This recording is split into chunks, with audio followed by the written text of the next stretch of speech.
Hmm. Well, I guess if we're covering a Harry Potter RPG today, I might as well get into character. Hold on a second.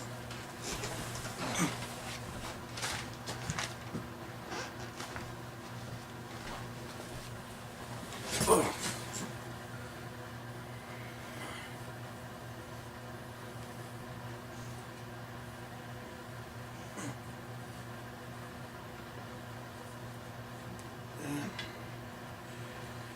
Alright, let's see here.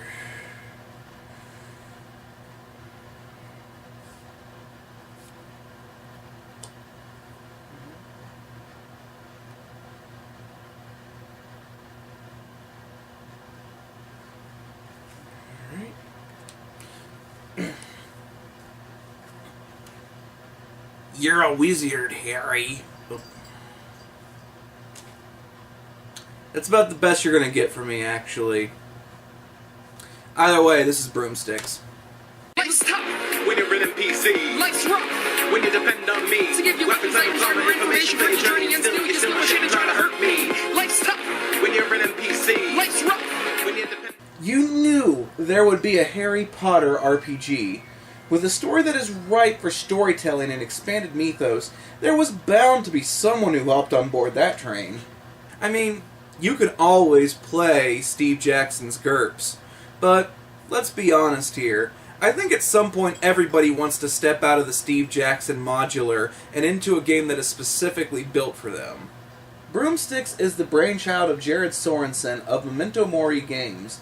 A relatively child-friendly game that focuses on the first 4 books of the series, the 16-page role-playing game does away with the explanation of the mythos and jumps right into how to build a character and then primarily soft RPs your way through the game. The game genuinely is a mixed bag of good and bad.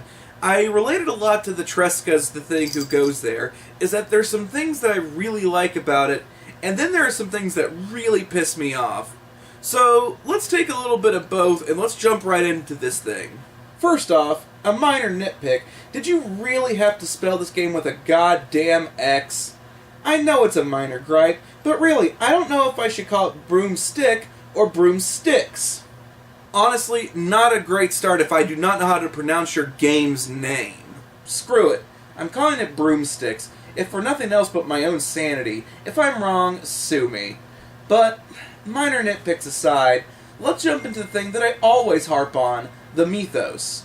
If you will remember from my wetsuit review, I take umbrage, no pun intended, with the fact that games that are based on pre-created mythos need to give a little general description of what it is that they are trying to sell.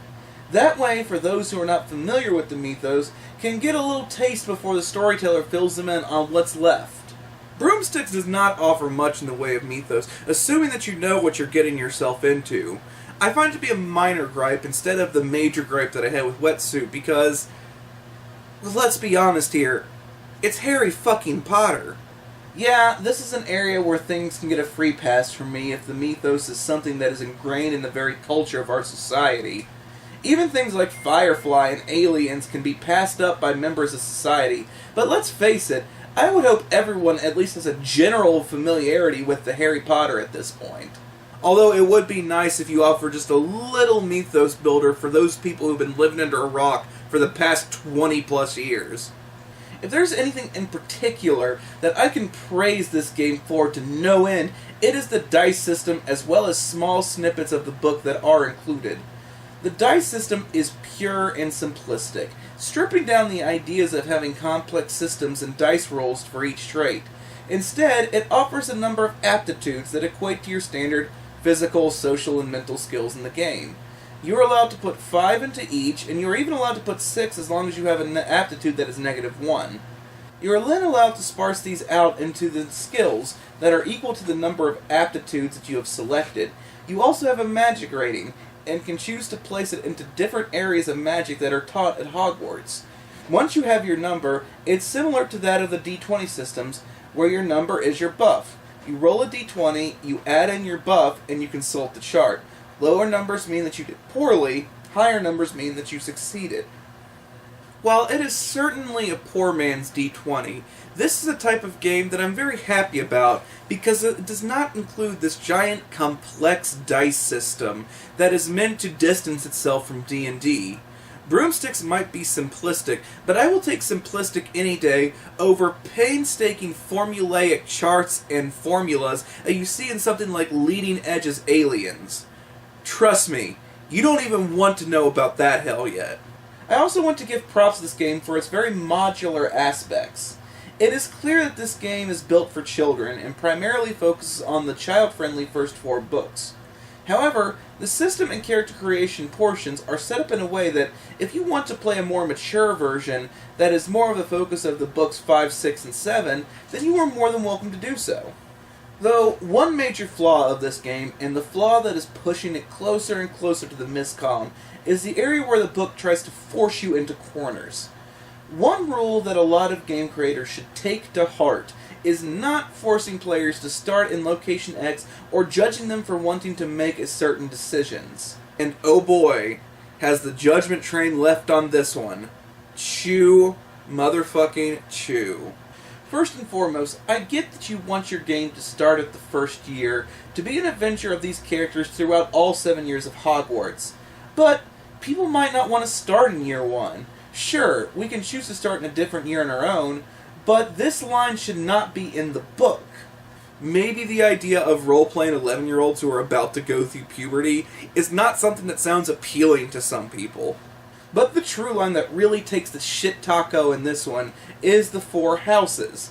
The game actively stats Slytherins, claiming them to be inherently duplicitous and evil, and then after statting them, in the next damn sentence says you should not play them.